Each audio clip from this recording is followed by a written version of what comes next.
Delhi NCR में प्रदूषण की स्थिति बेहद खराब हो चुकी है। एनसीआर के कई हिस्सों में एयर क्वालिटी इंडेक्स गंभीर श्रेणी में है, जिसकी वजह से लोगों का सांस लेने में मुश्किलें हो रही हैं। लोगों को काफी तकलीफों का सामना करना पड़ रहा है।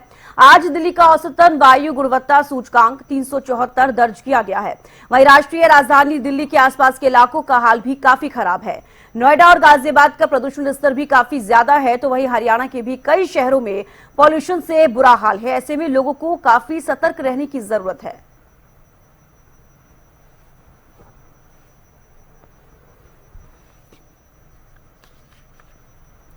तो देखिए, दिल्ली एनसीआर में लगातार प्रदूषण का जो लेवल है वो बढ़ता हुआ नजर आ रहा है। इसके अलावा आपको बता दें, आज दिल्ली का जो औसतन वायु गुणवत्ता सूचकांक है वो 374 दर्ज किया गया है।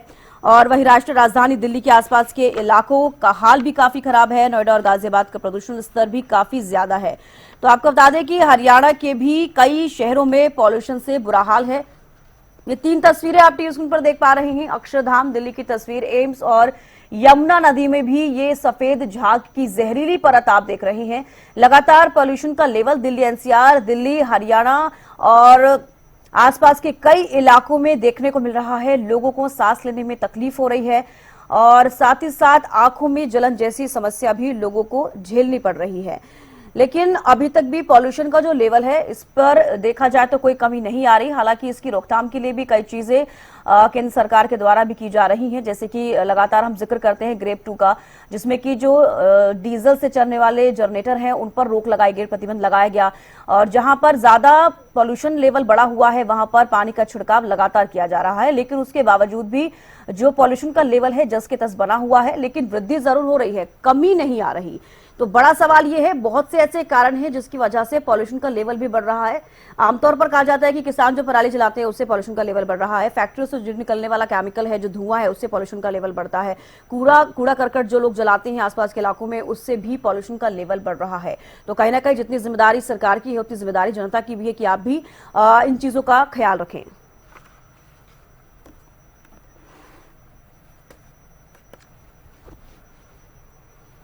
तो राघवीज अंबाला से हमारे साथ जुड़ चुके हैं। संजय राठौर गुरुग्राम से हमारे साथ जुड़े हैं। संजय, फिलहाल गुरुग्राम की स्थिति क्या कुछ है प्रदूषण को लेकर, क्योंकि देखिए दिल्ली एनसीआर में सबसे ज्यादा पॉल्यूशन का लेवल बढ़ता हुआ नजर आ रहा है। जी बिल्कुल छविष्का, जिस तरीके से गुरुग्राम की खासतौर पे मैं बात करूं तो आज का AQI लेवल यानी कि एयर क्वालिटी इंडेक्स 380 के पार दर्ज किया गया है, जो कि अधिक जो खराब श्रेणी में शामिल हो चुका है। और ऐसे में कहीं ना कहीं जिला प्रशासन भले ही लाख दावे कर रहा हो, लेकिन धरातल पर कोई भी चीजें नजर नहीं आ रही हैं। हालांकि नगर निगम जरूर ये कह रहा है कि वो रोड साइड जो पेड़ है उनके ऊपर पानी का छिड़काव किया जा रहा है, रोड साइड जो डस्ट है उसके ऊपर पानी का छिड़काव किया जा रहा है, लेकिन धरातल पर इस तरीके की तस्वीर नजर नहीं आ रही है। और यही एक बड़ा कारण है कि आए दिन गुरुग्राम का जो एयर क्वालिटी इंडेक्स है वो कहीं ना कहीं और ज्यादा खराब होता नजर आ रहा है, जिसकी वजह से लोगों को काफी परेशानी उठानी पड़ रही है। लगातार अस्पतालों के अंदर आंखों में जलन और सांस के जो मरीज है उनकी संख्या लगातार बढ़ती जा रही है। तो दूसरी तरफ स्वास्थ्य विभाग के अधिकारियों की माने तो वो लगातार छोटे बच्चे और 50 साल से उम्र दराज के जो लोग हैं उनसे वो अपील कर रहा है कि वो बेवजह अपने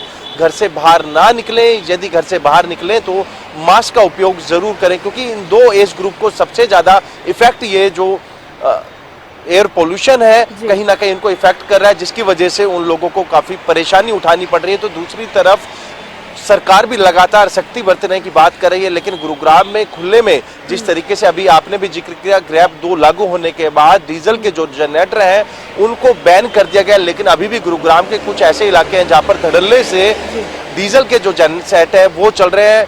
खाना पूर्ति के लिए जिला प्रशासन ने 4 जनरेटर को जरूर सील किया है, लेकिन अभी भी गुरुग्राम के अंदर निर्माण कार्य भी जोरों पर फल फूल रहे हैं, क्योंकि ग्रैप 2 में निर्माण कार्यों पर भी अंकुश लगाने की बात कही गई थी कि एक टाइम लिमिट निर्धारित की गई थी, लेकिन उसके बावजूद भी गुरुग्राम में लगातार निर्माण कार्य भी हो रहे हैं। वो भी एक बड़ा कारण है कि गुरुग्राम की आबो हवा काफी प्रदूषित हो रही है। जी फिलहाल बने हमारे साथ अंबाला से भी राघव भी जुड़े हुए हैं। राघव, फिलहाल अंबाला में AQI इंडेक्स क्या कुछ है, अभी वहां पर क्या कुछ स्थिति है प्रदूषण की? देखिए जी, इसका काफी पिछले हफ्ते की अगर बात करें तो अंबाला में काफी गिरावट आई है एक्यू लेवल में।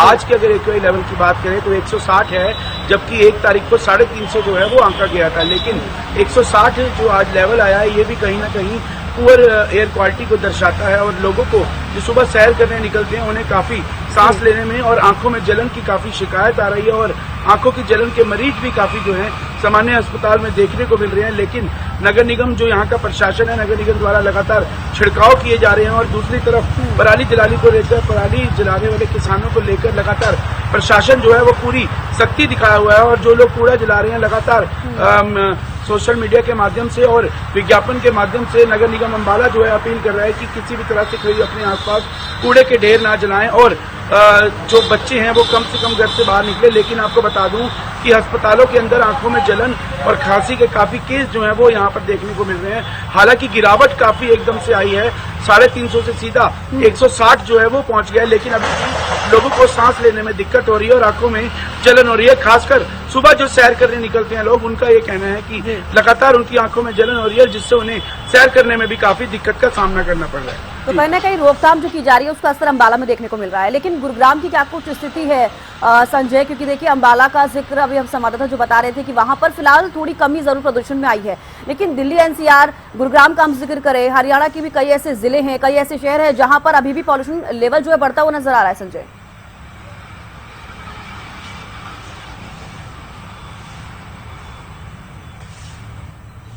तरीके से दिल्ली एनसीआर में लगातार जो एक्यूआई लेवल है वो बढ़ता जा रहा है, और इसी का एक बड़ा कारण है कि जिस तरीके से ग्रैप 2 के नियमों का पालन ठीक तरीके से नहीं किया जा रहा है, ये सबसे बड़ा कारण है कि दिल्ली एनसीआर की जो आबो हवा है काफ़ी प्रदूषित होती जा रही है, जहरीली होती जा रही है। मैं तस्वीरें दिखाना चाहूँगा आपको, गैस चैम्बर की में तब्दील कहीं ना कहीं गुरुग्राम की ये सड़कें तब्दील होती नजर आ रही हैं। जहाँ तक हमारे कैमरे की नज़र जा रही है, जो तस्वीर है वो भी आपको धुंधली नजर आएगी। लेकिन अभी भी जिला प्रशासन कहीं ना कहीं सख्ती बरतनी होगी, क्योंकि गुरुग्राम का कुछ ऐसा इलाका है जहाँ पर अभी भी खुले के अंदर जो कूड़ा है उसके अंदर आग लगा दी जाती है। वो भी एक बड़ा कारण है कि वायु प्रदूषण का, और कहीं ना कहीं जिस तरीके से जिला प्रशासन दावे कर रहा है लेकिन उस पर अभी खरा उतरता नहीं नजर आ रहा है। अलग अलग विभाग गुरुग्राम में, चाहे नगर निगम की मैं बात कर लूँ, जीएमडीए की मैं बात कर लूँ, या फिर स्वास्थ्य विभाग की मैं बात कर लूँ, अभी भी जिला प्रशासन को कहीं ना कहीं सजग होने की आवश्यकता है, सख्ती के साथ उन लोगों से निपटने की आवश्यकता है जिनकी वजह से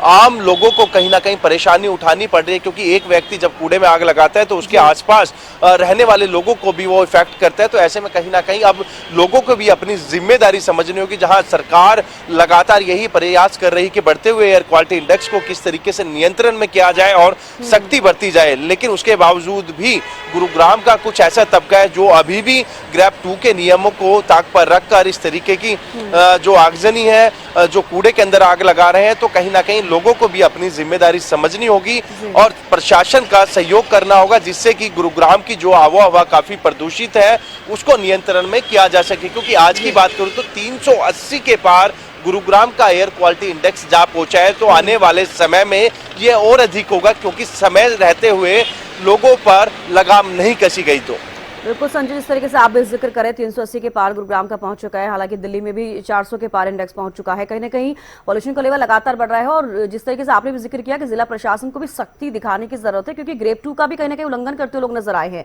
फिलहाल के लिए बेहद शुक्रिया राघव हमारे साथ जुड़ने के लिए, और संजय हमारे साथ जुड़ने के लिए, तमाम जानकारी देने के लिए। तो देखिए लगातार प्रदूषण का जो लेवल है वो बढ़ता हुआ नजर आ रहा है। इसके अलावा देखिए दिल्ली में 400 के पार यानी कि 378 तो हालांकि पहुंच गया। इससे पहले की जो तस्वीरें लगातार आपको दिखा रहे हैं उसमें भी 400 के पार लेवल पहुंचा, और अब हरियाणा में भी कई ऐसे जिले हैं जहां पर पॉल्यूशन का लेवल बढ़ रहा है। हालांकि अंबाला की तस्वीरें जो आपको दिखाई, अंबाला के साथ वहां पर फिलहाल थोड़ा सा कहीं ना कहीं कंट्रोल में प्रदूषण का लेवल होता हुआ जरूर नजर आ रहा है। लेकिन दिल्ली और दिल्ली एनसीआर, हरियाणा से लगते हुए जो शहर हैं, जो जिले हैं, वहां पर अभी भी पॉल्यूशन का लेवल जस के तस बना हुआ है। ये दो तस्वीरें टीवी स्क्रीन पर, दिल्ली में बेहिसाब पॉल्यूशन और यमुना नदी में ये जहरीला झाग जो आप देख रहे हैं, ये प्रदूषण का लेवल बढ़ने की वजह से ही ये जो झाग है वो आप नजर आ रहा है आपको तस्वीरों में। कहीं ना कहीं इससे आप अंदाजा लगाइए कि दिल्ली एनसीआर, दिल्ली हरियाणा में कितना पॉल्यूशन इस वक्त देखा जा रहा है, लोगों को कितनी परेशानी इस पॉल्यूशन के बाद से झेलनी पड़ रही होगी।